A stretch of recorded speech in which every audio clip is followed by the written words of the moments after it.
할렐루야. 잘가세 프로젝트 1탄 매일 바른 순종 온라인 예배에 오신 분을 주님의 이름으로 사랑하고 축복합니다. 먼저 기도하고 시작하도록 하겠습니다. 전능하신 하나님, 은혜와 사랑에 감사합니다.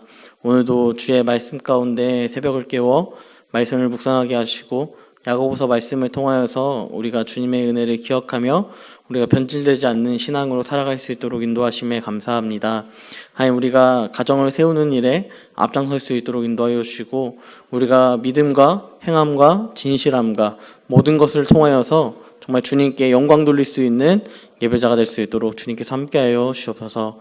이 시간을 주님께 올려드리며 거룩하신 예수님의 이름으로 기도드립니다. 아멘. 네, 오늘 우리가 나눌 말씀은요, 야고보서 5장 7절부터 12절까지의 말씀입니다. 야고보서 5장 7절부터 12절까지의 말씀 다 같이 한 목소리로 합독하도록 하겠습니다. 그러므로 형제들아, 주께서 강림하시기까지 길이 참으라. 보라, 농부가 땅에서 나는 귀한 열매를 바라고 길이 참아 이른 비와 늦은 비를 기다리나니 너희도 길이 참고 마음을 굳건하게 하라. 주의 강림이 가까우니라. 형제들아, 서로 원망하지 말라. 그리하여야 심판을 면하리라. 보라, 심판주가 문 밖에서 계시니라. 형제들아, 주의 이름으로 말한 선지자들을 고난과 오래 참음의 본으로 삼으라. 보라, 인내하는 자를 우리가 복되다 하나니 너희가 욥의 인내를 들었고 주께서 주신 결말을 보았거니와 주는 가장 자비하시고 긍휼히 여기시는 이시니라. 내 형제들아, 무엇보다도 맹세하지 말지니 하늘로나 땅으로나 아무 다른 것으로도 맹세하지 말고 오직 너희가 그렇다고 생각하는 것은 그렇다 하고 아니라고 생각하는 것은 아니라 하여 정죄받음을 면하라. 아멘. 네, 오늘 이 말씀을 통하여서 함께 잘가세 말씀을 묵상하도록 하겠습니다. 야고보는 5장 1절부터 6절까지의 말씀을 통하여서 부유한 자들을 권면하고 있습니다. 야고보의 이러한 권면은 유대 그리스도인들 중에서도 부유한 자들과 가난한 자들의 계층적 분리가 있었다는 것을 알 수 있습니다. 어제 우리가 부유한 자들을 권면하는 메시지를 들었다면 이번 말씀은 그와 상반되게 삶의 어려움들을 경험하고 있는 자들을 향하여서 야고보가 권면하고 있는 것입니다. 야고보는 4번이나 이들을 부릅니다. 형제들아 라는 이 이름을 통하여서 부르고 있습니다.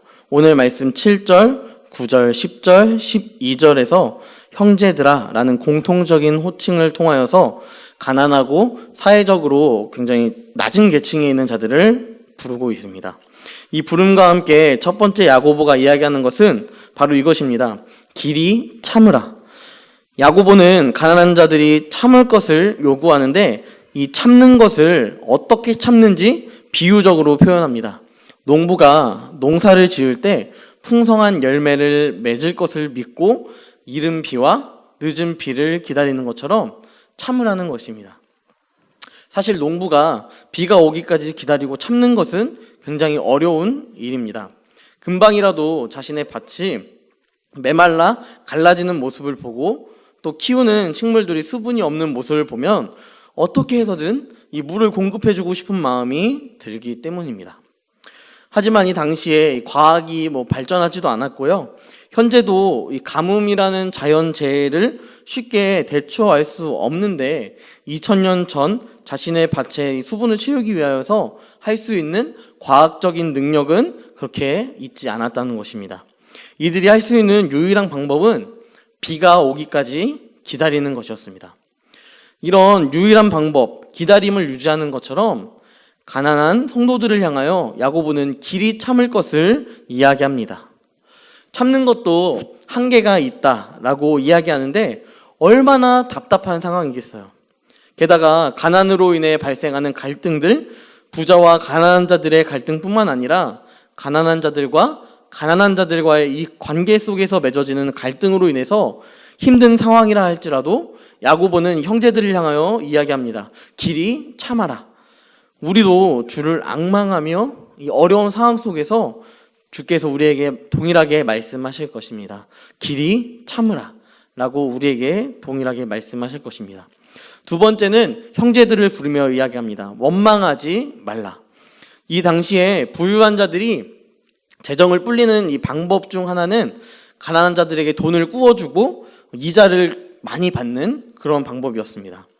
지금 시대로 말하는 사채업자 같은 느낌이었고요. 다시 한번 생각해보면 삭개오의 직업이었던 세리와 같은 그런 직업들이 주로 부자가 되는 것에 있어서 가장 좋은 방법이었습니다. 이런 방법으로 부자가 되었을 때 부자들은 가난한 자들에게 손가락질을 받고 감당할 수 없는 이자를 바라보며 부자를 원망하게 될 것입니다. 이것으로 원망이 끝나는 게 아니라 가난한 자와 가난한 자, 이 둘 사이에서도 굉장히 가까운 부부 사이 가운데 가난한 자와 가난한 자, 이 관계 속에서도 서로를 원망하며 내가 빌리지 말랬잖아. 누군가는 야, 어떻게 그럼 살아야 되는데, 이러한 여러 가지의 의견들을 통하여서 서로가 서로에게 불평들을 표출할 수 있었던 상황이었죠. 이런 상황을 바라보며 야고보는 이야기합니다. 권면합니다. 원망하지 말라. 세 번째로 야고보는 선지자들의 고난과 오래 참음을 본받으라고 이야기합니다. 이런 모습을 본으로 삼는 것은 고난받는 것을 추천하는 것이 아닙니다. 오래 참을 일을 만들라는 것 또한 아닙니다. 이런 모습을 본으로 삼는 것은 나의 삶에 어떤 어려움이 다가온다 할지라도 오직 믿음으로만 살아갈 수 있는 신앙을 갖고 살아가라는 것입니다. 이것을 예화로 들었는데요. 욥의 예화를 들어줍니다. 욥이 자식이 죽고, 우리가 잘 알다시피 욥이 자식이 죽고 또 자신이 가지고 있는 모든 재산들이 사라졌지만 그 상황에서 이 아내들이 와서 차라리 하나님을 원망하고 죽어라 라는 이 이야기 가운데 욥이 이야기합니다. 욥기서 1장 21절 하반절을 말씀해 보면 주시니도 여호와시오 거두시니도 여호와이시오니 여호와의 이름이 찬송을 받으실지니이다. 인간의 본질을 너무 잘 알고 있는 그런 말씀입니다. 나는 피조물이다. 하나님만이 이 땅을 다스리고 나를 부하게도 하시고 가난하게도 하시고 낮추기도 하시고 높이기도 하신다는 사실을 고백하는 것이죠. 이것이 있을 때, 이 신앙이 있을 때 우리가 여호와 하나님 한 분만을 우리가 고백하며 나의 주, 나의 하나님으로 고백할 수 있게 되는 것입니다. 마지막으로 야고보는 이야기합니다. 맹세하지 말라. 이 맹세는요, 가난한 자들이 이제 하는 맹세였는데요. 맹세는 주로 이 언약의 증표로 하게 되었는데 가장 근본적인 이야기를 하고 있는 거예요. 돈을 빌리기 위해 하는 맹세, 자신에게 유익함을 얻기 위해 하는 헛맹세, 잘못된 맹세를 하지 말라는 것입니다. 그 누구도 빚을 질 때에 자신이 못 갚을 거라고 생각하고 돈을 빌리진 않습니다. 내가 어느 시점이 되면 이 돈을 다 갚을 수 있겠지라는 예측을 하고 맹세하는 것이죠. 제가 이때까지 갚겠습니다. 하지만 결국 그렇게 하지 못하는 상황이 등장하게 되었고 발생하게 되었습니다. 이런 모습을 보면서 가난한 자들이 돈을 얻기 위해, 유익을 얻기 위해 하는 어떠한 맹세, 그 어떠한 맹세도 다 헛된 맹세이며 이런 맹세를 해서는 안 된다는 것을 야고보는 이야기하고 있는 것입니다. 우리가 그리스도인으로 정직하게 살아갈 때 우리에게 풍요보다 가난한 삶이 다가올 때가 참 많이 있습니다. 가난한 것은 우리에게 많은 고통과 불편함을 가져다 줍니다. 제가 신학교를 다닐 때 친구 아버지에게 발생했던 일이에요. 저랑 정말 친했던 친구였는데 그 친구의 아버지에게 발생했던 일입니다. 회사 안에서 정직하게 업무를 보시는 분이셨어요. 그래서 많은 시샘을 또 얻기도 했습니다. 불법을 저지르는 것에 있어서 그런데 이분이 그리스도인이었고 굉장히 하나님 앞에서 살아간다는 것이 투철했던 분이셨기 때문에 불법을 저지르는 것을 묵살하지 않으셨습니다. 드러내셨어요. 하지만 그분에게 찾아온 것은 칭찬이 아니라 퇴직이었습니다. 너무 억울하지 않습니까? 이 법정에 가서 따지고 싶은 마음이 들었을 거예요. 하지만 이 친구 아버지는 그런 방법을 택하지 않으시고 시골에 내려가서 현재 귀농을 하고 계십니다. 그 친구는 신앙적으로 굉장히 많이 힘들었어요. 재정적으로 풍족한 가정이었는데 한순간에 이런 말도 안 되는 상황이 닥친 것을 이해할 수 없었던 것이죠. 하지만 친구는 아버지의 의견을 존중하였습니다. 누군가는 이야기할 거예요. 자신의 권리를 찾으셔야죠. 싸우셔야죠. 이렇게 이야기할 것입니다. 하지만 여러분, 그것은 누구나 다 아는 사실이에요. 하지만 친구 아버지가 원했던 것은요, 자신의 정당한 권리보다 그리스도를 의지하고 그리스도께 나아가는 삶을, 또한 그리스도께 나의 인생을 맡겨드리는 삶을 더 추구했다라는 것입니다. 현재 자신에게 주어진 삶을 살아내는 것, 또한 내가 심판주가 아니라 나의 주님이 심판주가 되시며 재판장이 된다는 사실을 기억하고 믿고 따르는 삶, 이 삶을 사셨던 것이죠. 이 모든 상황 속에서 가장 집중하고 계실 하나님만 의지하는 것입니다. 우리 안에 억울한 일이 있으십니까? 화가 나십니까? 코로나가 도대체 왜 나타나서 이렇게 내 사업을 어렵게 했고 내 생활을 이렇게 힘들게 했느냐, 이렇게 따지고 싶으십니까? 여러분, 죽게 하십시오. 나도 불의한 자가 되는 것이 아니라, 누군가에게 있어서 불의한 자가 되는 것이 아니라 의를 지키며 주 안에서 살아가는 저희 성도님들이 되길 원합니다. 왜냐하면 주님께서 이 땅에서든 하늘에서든 갚아주실 것이기 때문입니다. 우리가 이 땅에서의 소망을 가지고, 이 땅에서의 방법을 가지고 살아가는 것이 아니라, 형제들아 라는 이 야고보의 이야기처럼 우리에게 말하는 이 겉면의 이야기들 잘 듣고 우리에게 맺어지는 그 하나님의 상급, 하나님의 소망을 항상 기억하며 주님께서 우리와 함께 하신다, 주님이 우리와 늘 동행하신다는 사실을 기억하며 내 옆에, 나와 내 안에, 내 위에 항상 주님이 함께 하신다는 사실을 기억하며 나의 왕 되신 주 앞에 항상 엎드려 주님의 뜻 안에서만 살아가는 저와 성도님이 되기를 주님의 이름으로 간절히 소망합니다. 이 시간 함께 기도하겠습니다. 제가 기도하겠습니다. 전능하신 하나님, 은혜와 사랑에 감사합니다. 오늘 야고보서 말씀을 통하여서 5장 7절부터의 말씀을 통하여서 가난한 자에게 권면하는 야고보의 이야기를 들었습니다. 염려가 되는 상황 속에서도 염려하지 말 것을 권면하고 있고, 또한 정말 따지고 싶은 상황에서도 그것을 본받는 것이 아니라 고난받는 자, 복음을 위하여 살아가는 자를 본받으라 말씀하셨습니다.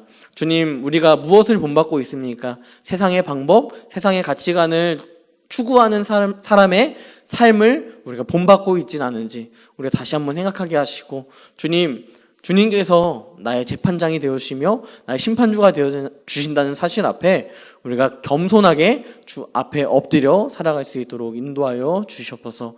주님께서 늘 동행하시며 역사할 줄 믿사오며 거룩하신 예수님의 이름으로 기도드립니다. 아멘.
주님.